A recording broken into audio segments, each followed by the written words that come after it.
masjid, ya, jamaah kemana? Ke masjid. Apakah mereka paham tentang ilmu nadhafah kebersihan? Jawabannya paham. Pernah dengar? Nah, pernah dengar. Diamalkan? Belum. Itu maknanya liyatafaqahu. Orang yang Allah berikan faqih itu, dia bisa mengamalkan sesingkat-singkatnya waktu dengan ilmu yang sempurna dari Nabi Sallallahu Alaihi Wasallam. Itu satu contoh. Yang kedua, faqihnya Abu Bazzar Al-Aslami.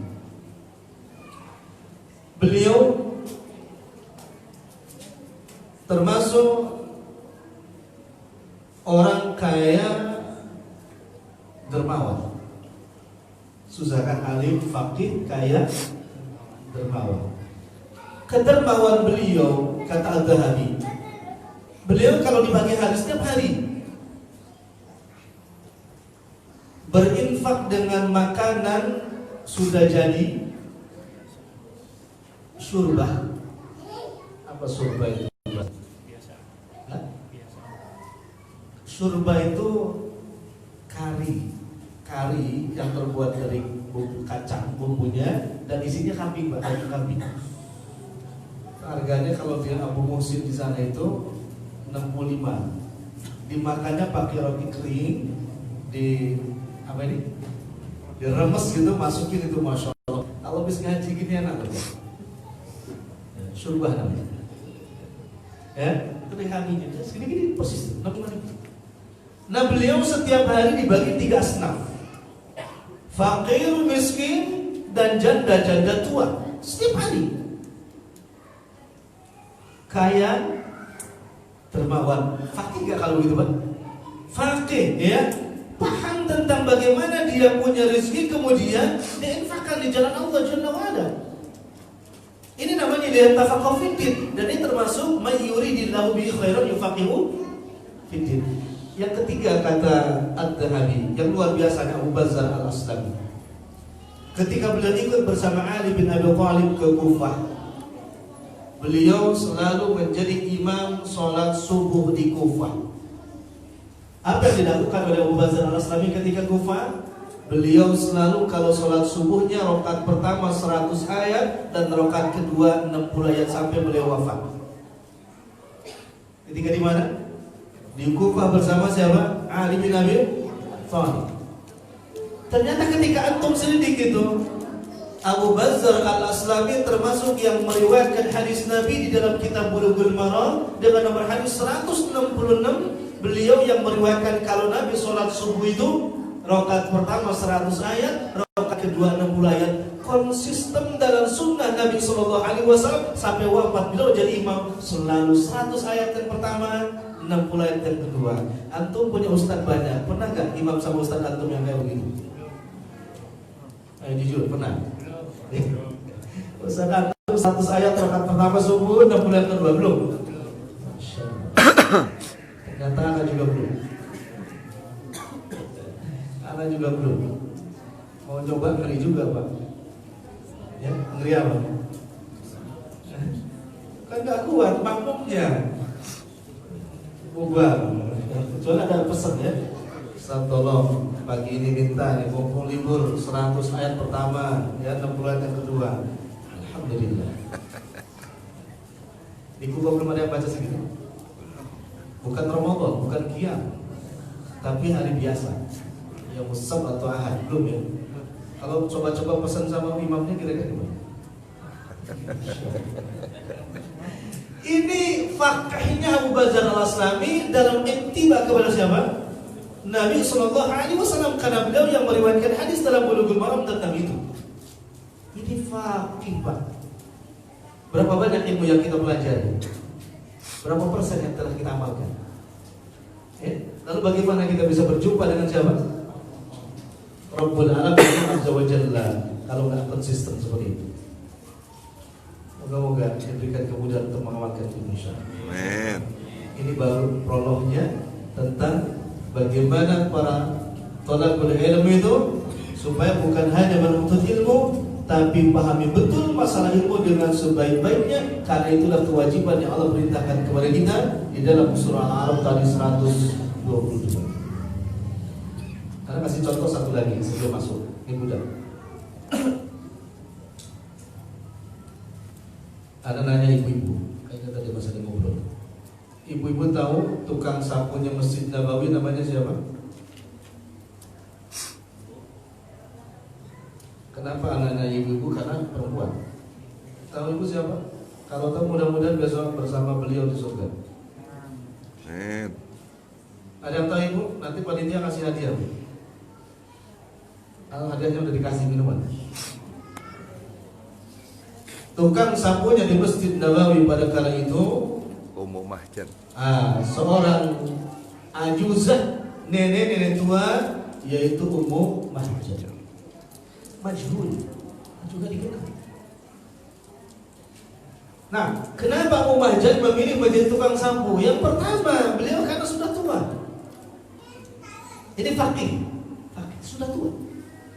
Yang kedua, kenapa beliau tidak berinfak? Tidak punya duit, fakir. Hadisnya mana? Fattaqullaha mastata'tum. Bertakwalah kalian sesuai dengan apa? Kemampuannya. Mampunya beliau hanya mengumpulkan ranting kurma, ya daun kurma dan ranting, kemudian disapu sampai bersih. Sampai suatu hari Nabi Muhammad SAW bertanya kepada sahabat, ya, di mana Ummu Mahjan? Sahabat berkata, beliau sudah wafat. Apa Nabi reaksi Nabi? Marah. Nabi marah. Kata Nabi, kenapa kalian gak ngasih tahu aku? Dan setelah itu Nabi minta di mana kuburannya. Tunjukkan kuburannya. Dan dari mulut yang indah, yang maksum itu keluarlah doa. Doa terbaik Nabi SAW kepada beliau. Tahu kan? Doa terbaik Nabi apa kira-kira? Nabi mendoakan beliau supaya masuk surga. Fakih kan? Ya, hanya menjadi tukang sapu marbot. Tapi mendapat doa yang mulia dari Nabi Sallallahu Alaihi Wasallam. Kenapa? Karena beliau fakih, mengamalkan ilmunya sesuai dengan kemampuannya. Allah berikan jalan untuk apa? Dekat kepada Allah. Jalan untuk dicintai oleh Nabi Sallallahu Alaihi Wasallam dan jalan keridhaan Nabi jika Nabi kebaikan ke surga baginya. Makanya antum kalau lihat marbot gimana? Senang apa biasa-biasa saja? Biasa saja. Kalau ada yang kotor-kotor di luar masjid yang disalahin marbot. Kalau karpetnya kurang wangi, yang ditegur marbot. Tapi kalau karpetnya wangi, terima kasih gak sama marbot? Enggak juga. La haula wala quwwata illa billah. Bagaimana rahmat Allah itu dah? Majhul, tapi di hadapan Nabi tidak majhul. Karena Nabi tahu betul orang yang paham dalam urusan ilmu. Antum tahu fadilah keutamaan ketika azan berkumandang, kemudian kita ngikutin kalimat adzan tadi sampai akhir doa. Di ujung hadisnya Nabi SAW sebutkan halat lahul jannah, maka wajib baginya untuk mendapatkan apa? Surga. Banyak ke orang yang fakir tentang hal itu?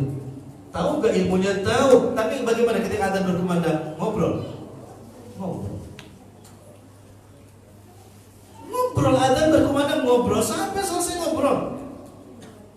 Bahkan waktu yang utama bainal adzan wal iqamah ngobrol juga. Tidak pakai itu.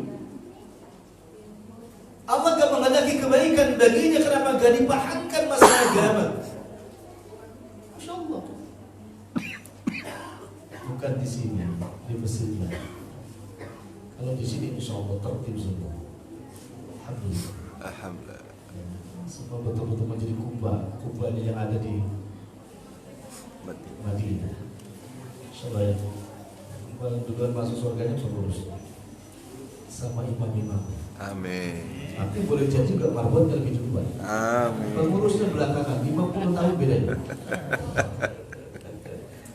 Allah. Soalnya semuanya mudah-mudahan. Ini fakih. Nah kemudian kalau kita sudah fakih betul, ya ikhwani wa akhwati, berarti kita sebelum ingin berjumpa dengan Allah Subhanahu wa taala, tiket yang pertama berjumpa dengan Allah ketika kita masih hidup.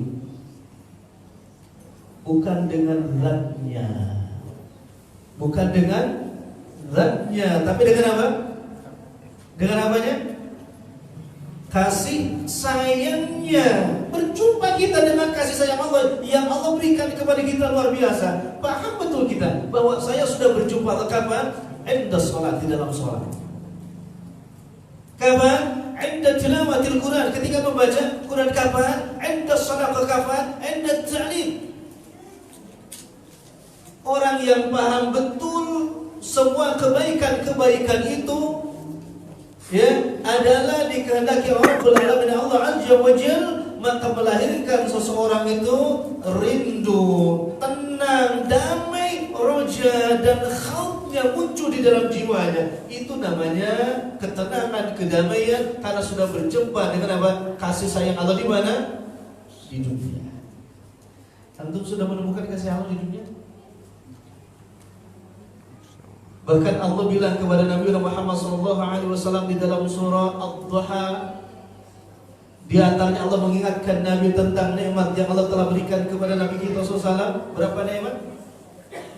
Yang Allah perintahkan untuk mengingat-ingat nikmat tersebut 3. Pertama, alam yajid kayatiman fa'awa. Ini Allah minta kepada Nabi, tolong diingat nikmat itu. Karena kita akan mengatakan kenikmatan, kebahagiaan yang luar biasa berjumpa dengan siapa? Melihat wajah Anda. Tapi ingat-ingat dong nikmat Allah yang Allah berikan di dunia. Bahkan bukan cuma diingat, fahadis, ceritakan. Yatim, kemudian Nabi Muhammad SAW seakan-akan tidak yatim lagi. Kenapa? Banyak yang mau merawat beliau, ya kan? Termasuk Halimatus Sa'diyah, semua ingin merawat beliau sallallahu alaihi wasallam, seakan-akan beliau tidak apa? Yatim. Yang kedua apa nikmatnya? Wa wajada qadallan fahada, dan aku jumpai, kata Allah, dulu engkau dalam keadaan dhalal. Dhalal apa maknanya? Dhalal apa maknanya untuk Nabi? Bukan tafsir Ibnu Katsir dan tafsir At-Tabari. Dhalan maknanya bingung, bukan sesat. Bukan sesat, dhalan maknanya bingung. Kenapa bingung? Nabi Muhammad SAW melihat orang-orang Quraisy itu bingung, kok tidak sesuai dengan fitrah manusia perilakunya. Bingung. Anda kasih contoh. Ada gak bapak-bapak yang suka jalan ke mall? Jalan-jalan, bukan jalan. Kalau jalan sekali, jalan-jalan ke mall ada yang suka? Hah? Bapak kalau ke mall itu bingung apa senang? Banyaknya bingungnya apa senangnya? Kalau kamu punya duit Ustaz bingung. Maksudnya begitu. Begitu bapak ke mall, melihat seorang akhwat pakai jilbab atasnya, lalu ke bawahnya bajunya ketat, pakai celana panjang, dilipat lagi sampai tengahan betis. Kira-kira antum bingung apa senang? Jujur. Keder apa maksudnya?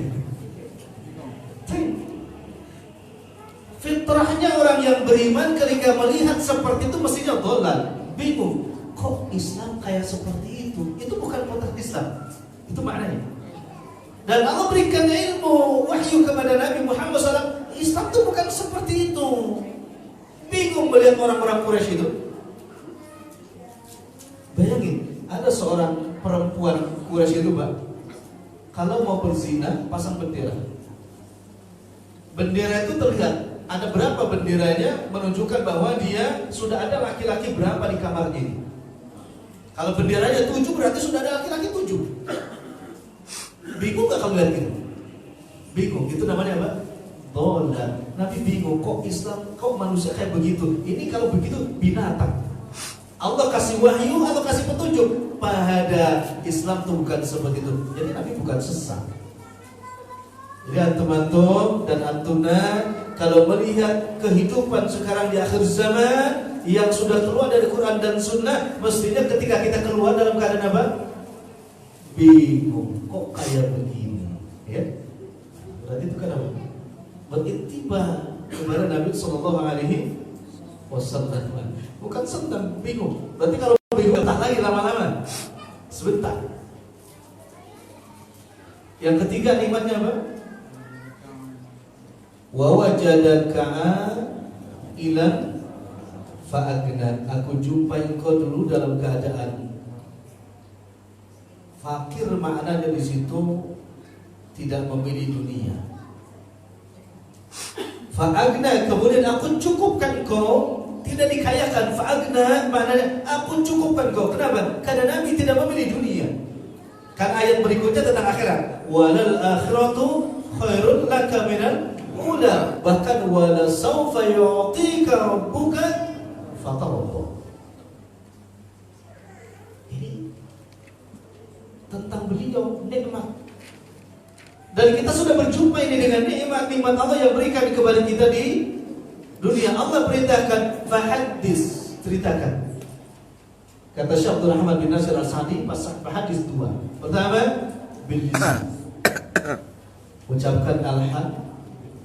Kedua, bil jawarih, dengan anggota badan kita. Bahkan kata beliau, bahasa kubanya gini. Kalau Bapak habis jalan-jalan, kemudian di tempat jalan-jalan makan enak, jangan diceritakan kepada teman Bapak tanpa membawa makanan tersebut. Maksudnya apa? Jangan gini.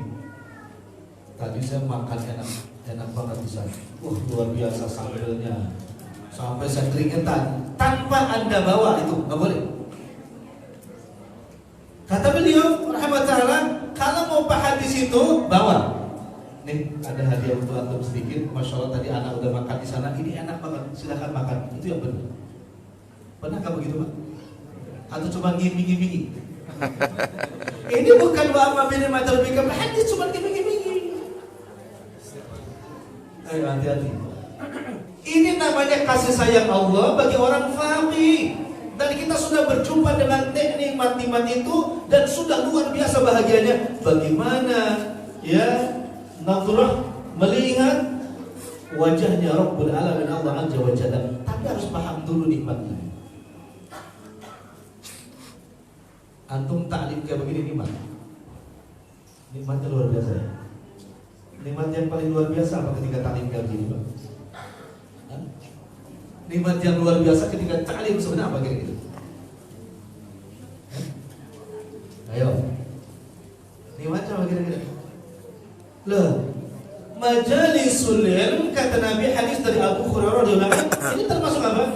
Taman surga. Rugi kalau Bapak ya tidak bahagia pada malam ini. Duduk di sini apa? Tidak mungkin orang yang berada di taman surga bahagia. Tidak mungkin. Pasti orang yang ada di taman surga itu bahagia. Wujuh, lihat wujudnya, muka-mukanya berseri-seri. Kenapa? Anak sekarang sedang berada di mana? Di taman surga. Sebentar lagi insya Allah masuk. Yakin gak?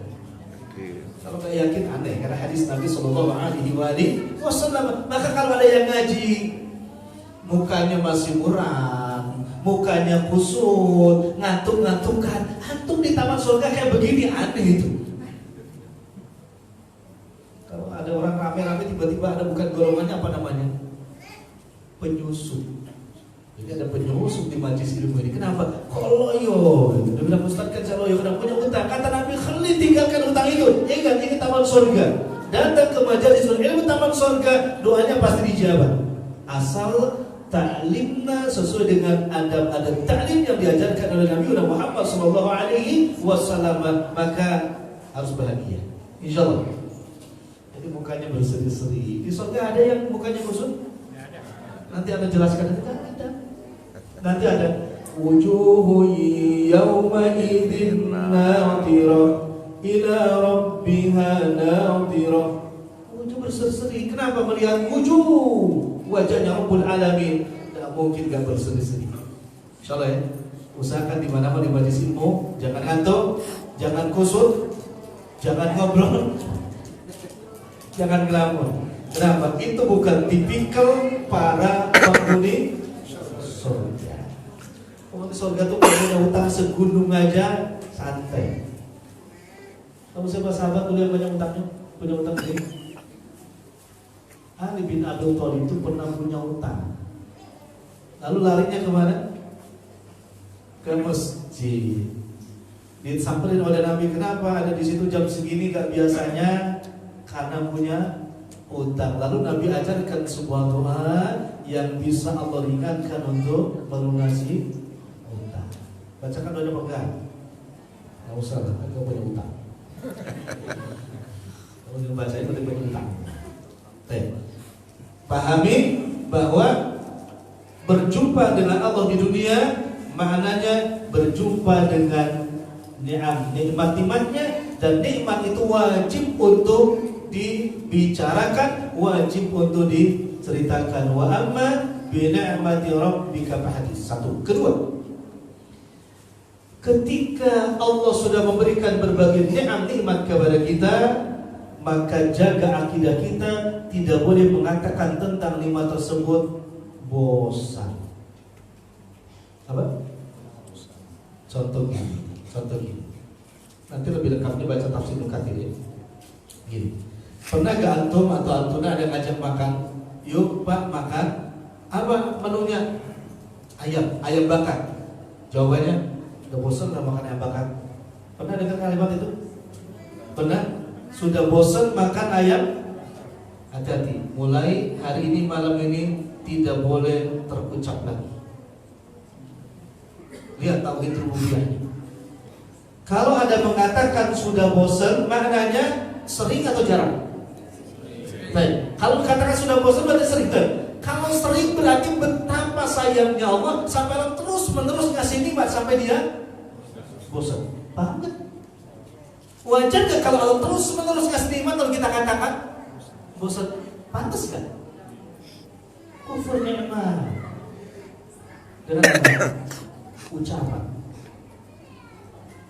Lalu ucapan kita apa? Yuk makan daging ayam. Alhamdulillah, mohon maaf saya gak makan dulu malam ini. Selesai. Kenapa? Boleh jadi sudah bosan, tiba-tiba besok lusa kangen. Pernah ada begitu? Dibilang sudah kangen dah lama, padahal kemarin bosan. Itu mana manusia seperti itu? Maka tidak boleh. Hatta ibu bapak mengajari anaknya. Anaknya dikasih makan pagi-pagi sarapan nugget. Tiba-tiba anaknya bilang, gak mau bu, hari ini kenapa sudah bosan? Ibu katakan, yuk beli yang lain biar gak bosan. Jangan katakan seperti itu, tapi katakan alhamdulillah. Kasih tahu, ini bahaya akidah kita. Karena itu tanda daripada kasih sayang Allah, sehingga Allah kasih nikmat begitu banyak. Ada orang yang pengen makan daging ayam tuh sampai ngumpulin duit 1 minggu Pak. Kenapa? Karena gak punya duit. Ini dikasih terus, enak aja ngomongnya. Bosan. Wa amma bi ni'mati rabbika fahadits. Maka kalau ada begitu tinggal ucapkan alhamdulillah. Bapak makan nasi kebuli sebulan sekali pernah? Hah? Nggak pernah? 2 bulan sekali? Betul. Setahun sekali? Masa enggak? Kalau ada yang makan sebulan sekali, sementara ada yang setahun sekali. Yang sebulan sekali ucapan alhamdulillah, yang setahun sekali juga alhamdulillah. Ketika mengingat-ingat nikmat Allah, banyak yang akan menyebabkan kita berpotensi bisa berjumpa dengan sahibun ni'am, yang punya nikmat kapan? Fil akhirat. Karena orang yang mengingat nikmat berarti dia selalu bersyukur kepada Allah, dan orang yang selalu bersyukur kepada Allah berarti orang yang beriman. Dan syaratnya untuk bisa berjumpa Allah yang pertama, iman yang sempurna. Masya Allah, itu syarat. Ya, jadi ingat-ingat nikmat. Baik, ibu bapak sekalian, kalau besok kita meninggal, kalau besok, insya Allah ya, tidak apa-apa kan? Hah? Ya tadi bingung sekali besok meninggal. Tidak apa-apa, besok meninggal. Besok meninggal, masuk surga. Kira-kira nikmat yang mana yang antuna yang paling didambang-dambangkan besok di surga? Saya minta yang laki-laki dulu, nikmat yang mana dulu? Ya, cepat Pak, biar cepat selesai. Kira-kira yang didambang-dambangkan nikmat yang mana? Hah?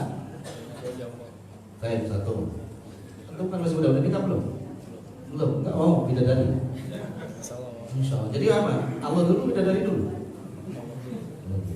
Gak goyah ternyata. Yang lainnya tuh, minta apa lu nih? Karena jumpa Allah tuh belakangan. Ya, jumpa Allah belakangan. Yang pertama yang Allah berikan sebagaimana hadis sahih, a'adadtu li'ibadiyas sholihin, yang aku telah janjikan ya bagi hamba-hamba Allah yang soleh di mana fil jannah ma la ainun ra'at, sesuatu yang matanya belum pernah melihatnya, wala udhunun sami'at, dan telinga belum pernah dengar apa itu, wala khatar ala qalbin bashar, dan belum pernah terlintas dalam hati kita. Luar biasa kan? Masya Allah. Sama jenisnya, hanya isim namanya saja, tapi untuk kerasa dan lain sebagainya pasti beda. Kenapa? Hada fitunya, ya, yang itu di mana? Fil jannah. Masya Allah. Minta apa dulu? Dan kalau belum tahu, Anda kasih gambaran ini. Ya, kalau besok kita meninggal, kemudian besok masuk surga, sebelum berjumpa dengan zat Allah, ya, Anda pengen tanya untuk sekalian, kira-kira aktivitas penghuni surga itu apa? Itu aja pertanyaannya. Aktivitas penghuni surga itu apa aja? Silakan. Pengen masuk surga tapi belum tahu aktivitas surga itu apa? Kira-kira gimana kira-kira?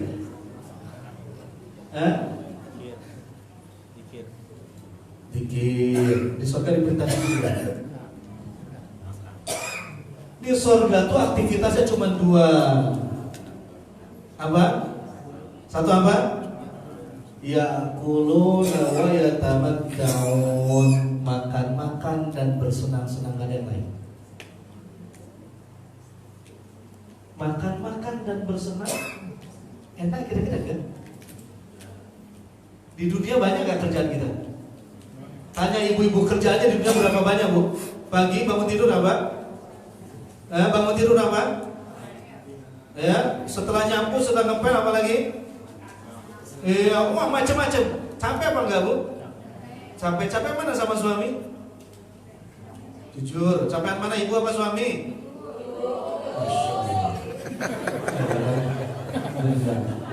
Ternyata masih ada tenaga. Bapak-bapak dengarkan sebagai suaminya? Dengar. Masya Allah, ya. Capeknya ibu-ibu hari ini, ya, berkhidmat untuk menjaga harta suami dan lain sebagainya. Itu yang menyebabkan para perempuan yang di dunia ketika salihah akan lebih cantik daripada bidadari surga. Kenapa? Ujiannya banyak. Paham Ibu? Akan lebih apa? Cantik. Insya Allah suami ibu tidak akan selingkuh. Gak ada selingkuh di akhirat. Iya. Kenapa? Karena ibu lebih cantik daripada bidadari surga. Menjadi sayyidahnya besok. Masya Allah. Tapi ujiannya berat. Capek. Yang kedua, Pak, kekal gak di surga itu? Kekal. Kalau kekal, umur antum dan umur anak besok di surga berapa tahun? Hah? Berapa? Hadis dari Ibnu Hibban, Nasai dan Tirmidzi, ia menyebutkan pertama abadul tanathir 30 atau 33. Ya, anak muda yang belum berjenggot, belum berbulu, dan keadaan matanya bercelak semuanya, menunjukkan mata kita tuh semua bulat, indah, hitam, luar biasa. Ganteng apa enggak? Gak ada yang pendek sekali, gak ada yang tinggi sekali. Bapak yang sudah tua hari ini selesai. Besok diganti 30-33. Kenapa diganti muda semuanya? Karena biar bisa menikmati jamuan Allah yang serba luar biasa. Masya Allah. Kalau sudah umur 75 tahun masih bisa makan jamu kelutuk apa enggak? Lihat cucunya makan jamu kelutuk gimana? Pengen? Dia bilangnya apa? Itu dulu kakek masa lalu gitu. Ya sebetulnya itu. Tapi kalau sudah 75 ngeri, Pak. Begitu dimakan apa? Bukan bijinya yang dimakan, giginya. Allah jadikan muda lagi supaya bisa menikmati jamuan yang luar biasa di surga. Allahu Akbar. Ini baru cerita apa? nikmat kecilnya.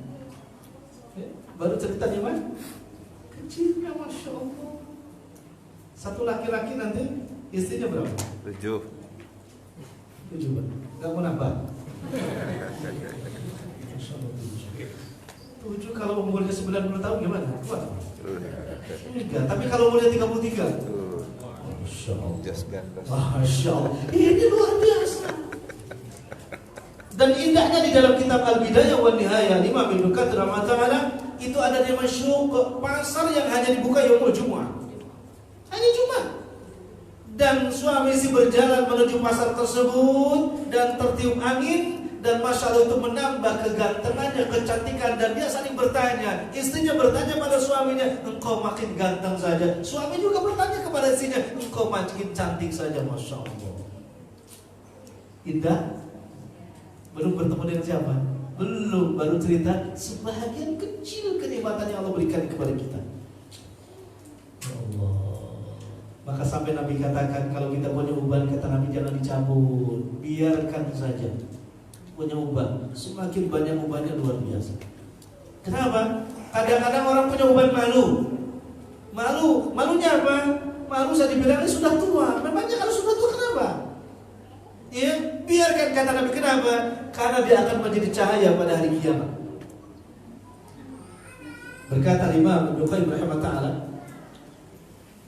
jembatan yang dibentangkan di atas neraka, nerakanya terlebih dahulu dinyalakan oleh Rabbul Alamin, Allah Azza wa Jalla. Karena nyalanya sudah lama, kira-kira apinya warnanya apa, merah, biru, apa hitam?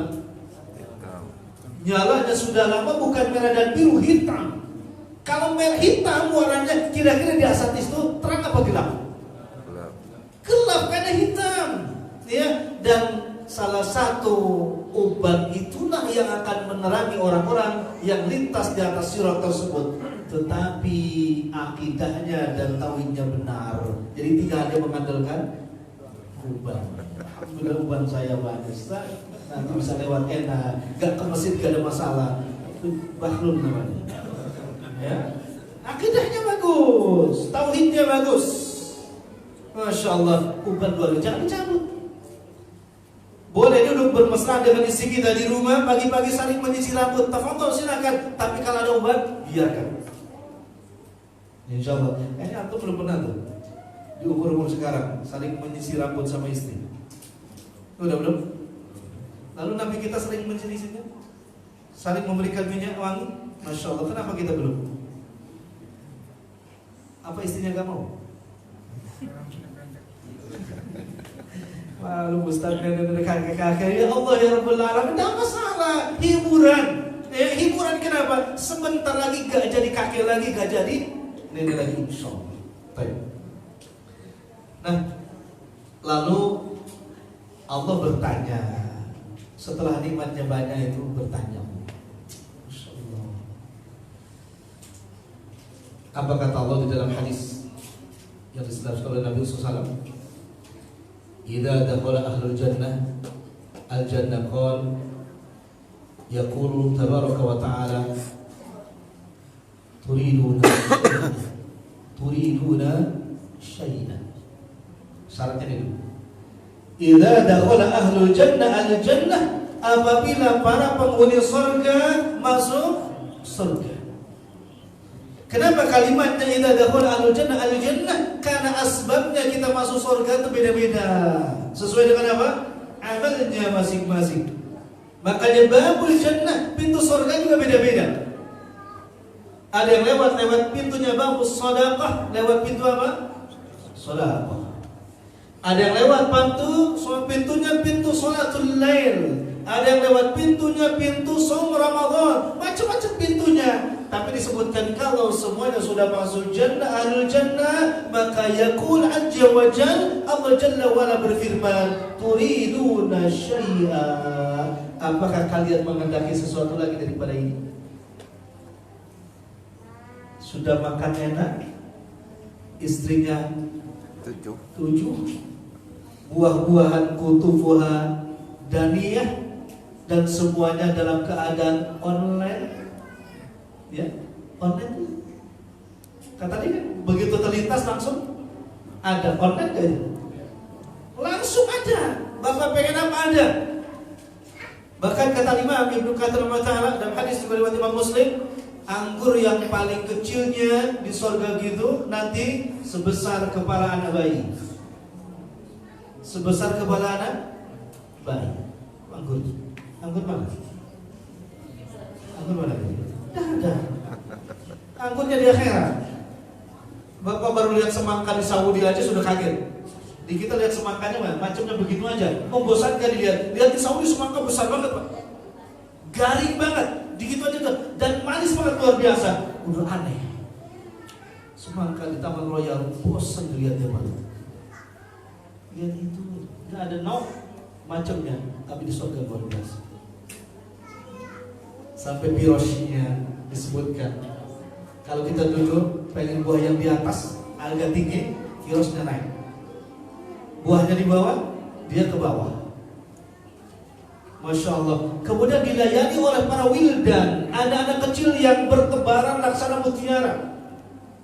Dijelaskan Rabbul Alamin dalam surah Ad-Dahr, wa yatufu alaihim wildanun mukhalladun idza ra'aitahum hasibtahum lu'lu'an manthura. Seperti lu'lu'a, permata yang bertebaran. Pakai baju dari sutra yang tebal dan yang tipis berwarna biru, melayani kita. Lagi asyik-asyiknya seperti itu, tiba-tiba Allah berfirman, turiduna syai', apakah kalian menginginkan lagi sesuatu?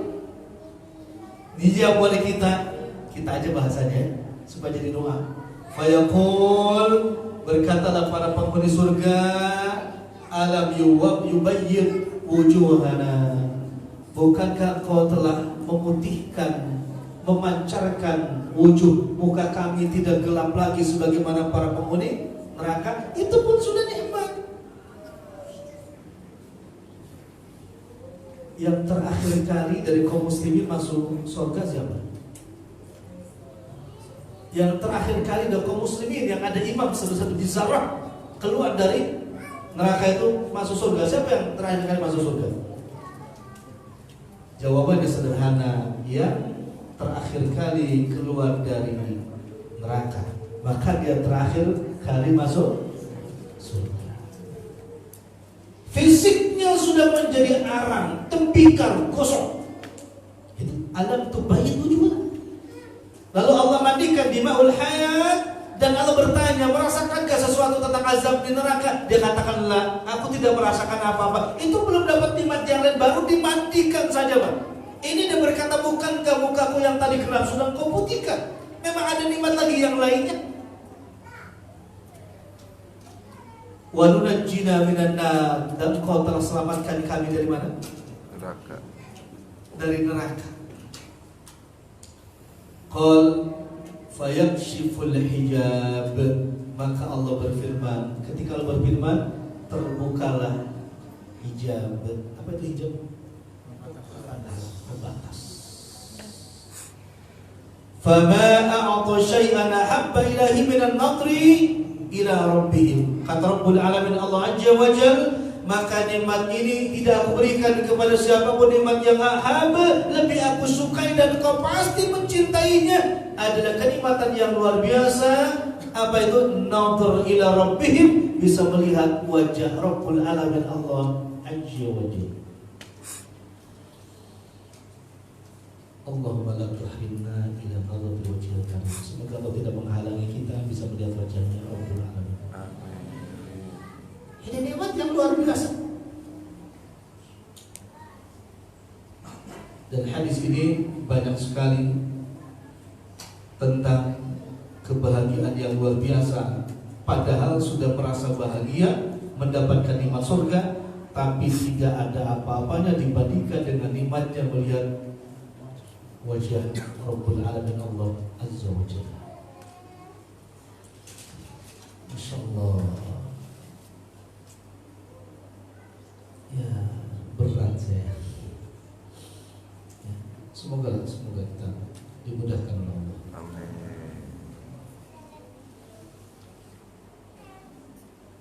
dijelaskan oleh Rabbul Alamin di dalam surah Qiyamah tadi,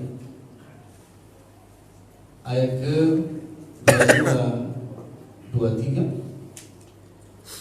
wujuhu yawma idin nadhirah, muka-muka orang beriman pada hari itu nadhirah, bisa melihat. Melihat siapa? Ila rabbiha nadhirah, kepada Tuhannya yang maha melihat juga. Sepakat ini termasuk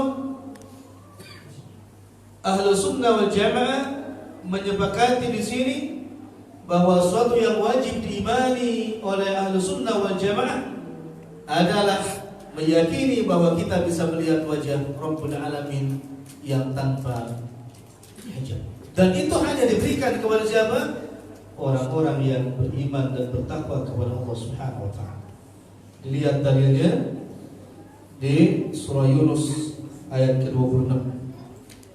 Lilladzina ahsanul husna wa ziyadah. Allah memberikan bisa melihat Rabbul Alamin bagi orang-orang yang ahsanu, berbuat ihsan. Maka Allah berikan al-husna juga kebaikan kepadanya. Apa kebaikan? Wa ziyadah, kebaikan nikmat surga. Wa ziyadah, dan tambahannya apa tambahannya? Bisa melihat Allah Subhanahu wa taala. Al-husna itu nikmat surganya, ziyadah itu tambahan yang luar biasa bisa melihat Rabbul Alamin. Maka ada kata husna dari hasuna yahsunu, husna, husna.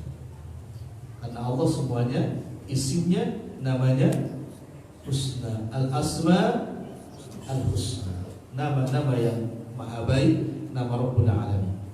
Nah, ini pun juga kata Imam Ibnu Katsir rahimahullah menjadi syarat bagi orang yang beriman adalah supaya mendapatkan ziyadah kenikmatan besok di surga. Satu yang mesti mereka lakukan adalah ihsan.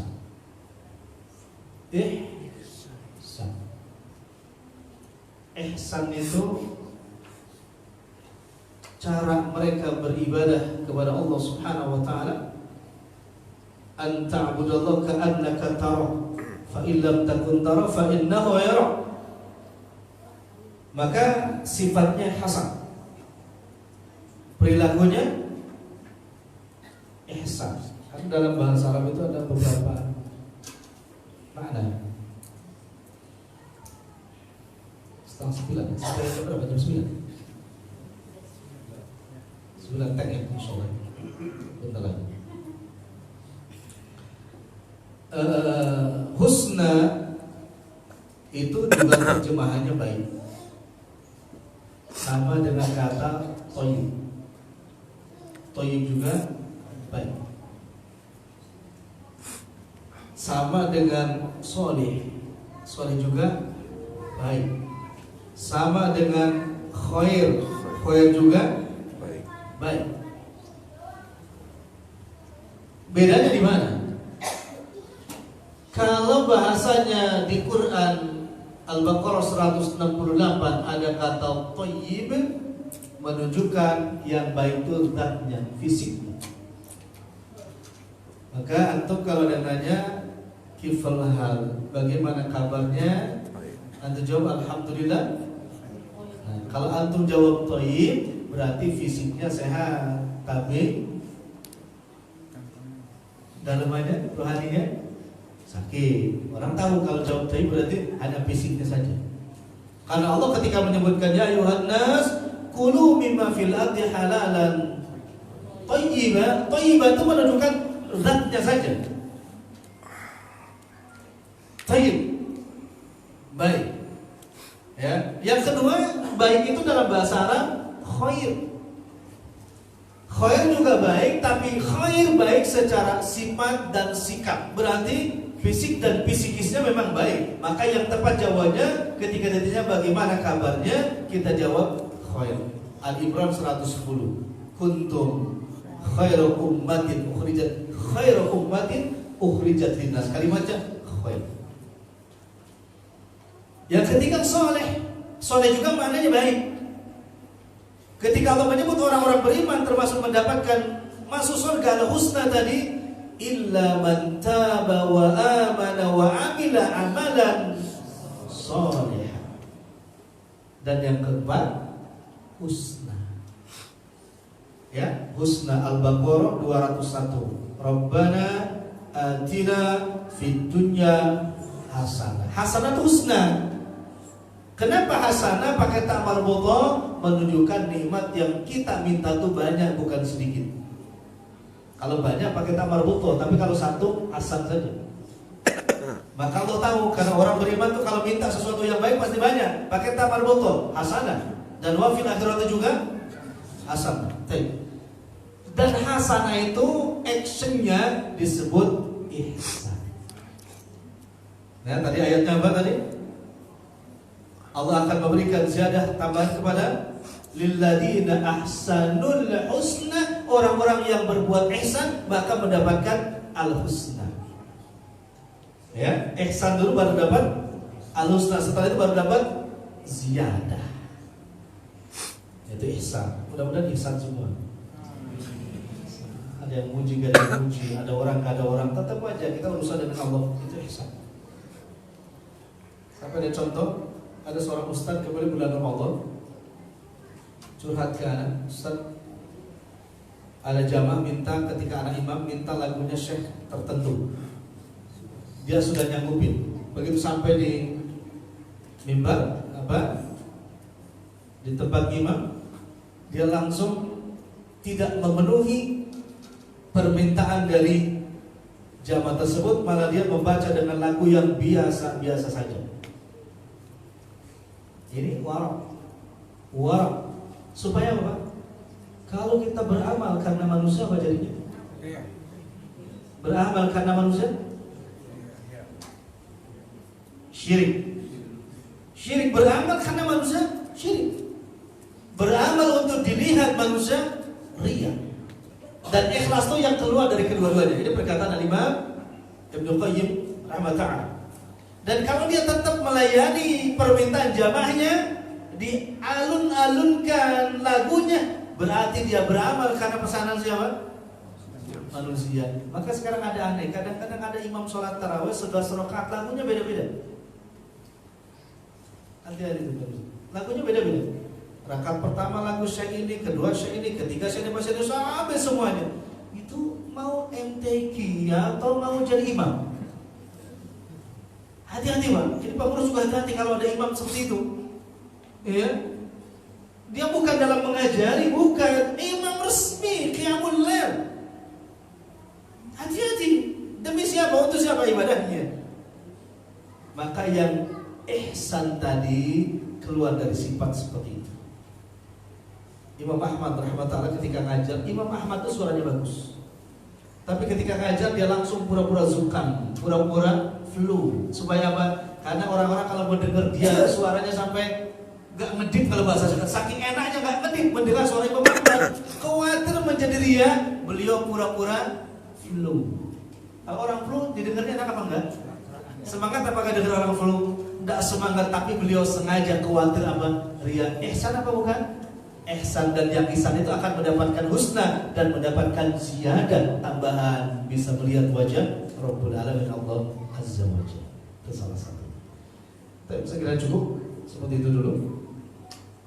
Nanti lebih lengkapnya sama Sahibul Ta'lim Ustaz Mukhlis, karena ini jadwalnya beliau. Karena cukupkan kalau ada yang sudah jawab sampai jam 9 insyaallah ya. Sampai jam 9 silakan.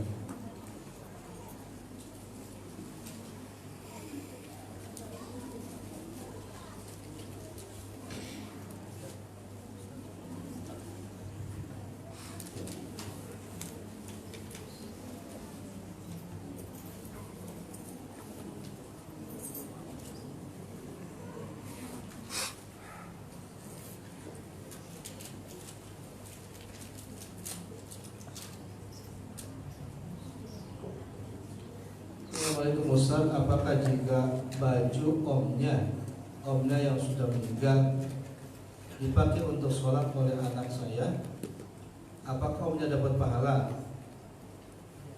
Pahala apa namanya? Ya dapat pahala. Jariyah namanya mengalir, sedekah. Ya. Masya Allah. Ketika antum meninggal, lalu bajunya dipakai oleh siapapun, dipakai ibadah, maka mendapat pahala.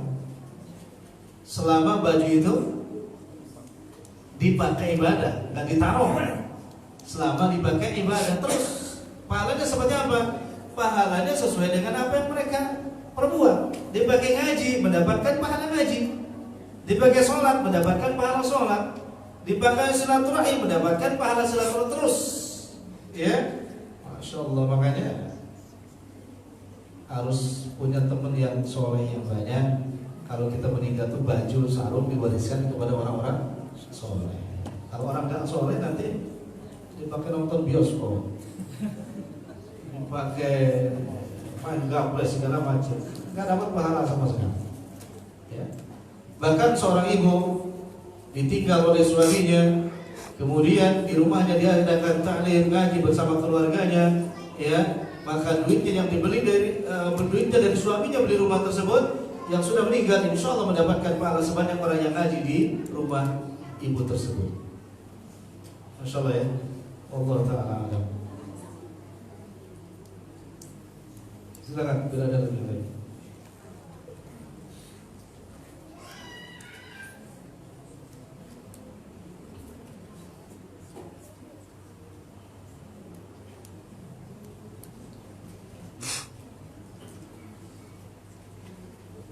Kalau nggak ada kita tutup. Ibu ada nggak Bu? Ibu ada pertanyaan Bu?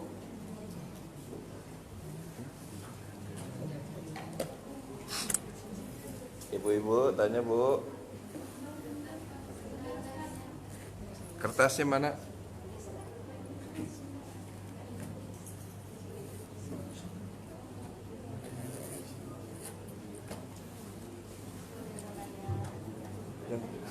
Tanya kertas.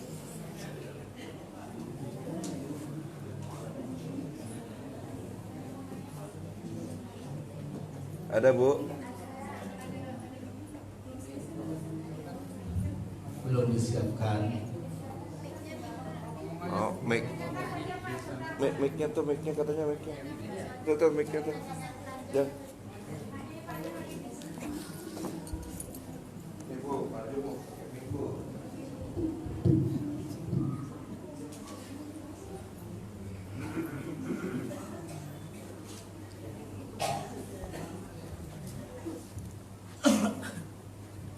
Assalamualaikum warahmatullahi wabarakatuh. Assalamualaikum. Afwan Ustaz ingin bertanya, di suatu masjid mengadakan qiyamul lail setiap bulannya. Di sana kita seperti membaca Al-Quran dan sholat tahajud secara berjamaah. Apakah dalam Islam dianjurkan sholat tahajud berjamaah seperti itu? Terima kasih Ustaz. Assalamualaikum warahmatullahi wabarakatuh. Salat sunnah berjamaah yang dimaksud adalah tahajud, ya, tidak pernah dicontohkan oleh Nabi SAW secara terus menerus. Akan tetapi kalau hanya untuk tarbiyah sekali atau dua kali, nggak ada masalah. Tapi kalau terus menerus itu tidak ada contoh dari Nabi SAW. Hatta suami istri di rumah tidak ada hadis yang mengatakan rahimallahu ta'ala rajulan qama fil lail wa yaqadha imra'atahu. Allah merahmati seorang laki-laki yang bangun di waktu malam kemudian membangunkan istrinya. Itu bukan maknanya di hadis itu kemudian sholat berdua berjamaah. Maksudnya suaminya sholat malam, istrinya juga sholat malam, gitu ya. Maka itu faedah hadis menyebutkan termasuk salah satu tipikal perempuan yang soleha, diantaranya apabila dibangunkan oleh suaminya untuk sholat malam dia mudah. Maka hadisnya langsung Allah merahmati seorang suami yang bisa membangunkan istri dan istrinya mau ikut sholat. Masya Allah ya. Jadi bukan berjamaah, walaupun di rumah masih sholat. Seperti itu. Masya Allah, jadi antum nanti ini malam nih pulang ke rumah, nanti tidur, bangunkan istrinya, ajak sholat tahajud. Itu kalau dia mau, maka bapak sudah dikatakan oleh Nabi dirahmati oleh Allah. Dan di hadis lain Nabi mengatakan bahwa seorang suami yang mau membangunkan istrinya di waktu malam, maka itu termasuk 3 di antaranya harta simpanan yang sangat berharga. Masya Allah. Sampai di akhir hadisnya kalau nggak mau dicipratin air. Seberapa banyak? Sember. Ciprat ya sedikit. Masya Allah ya. Caranya seperti itu. Jadi nggak ada ibu kalau terus menerus berjamaah. Masing-masing.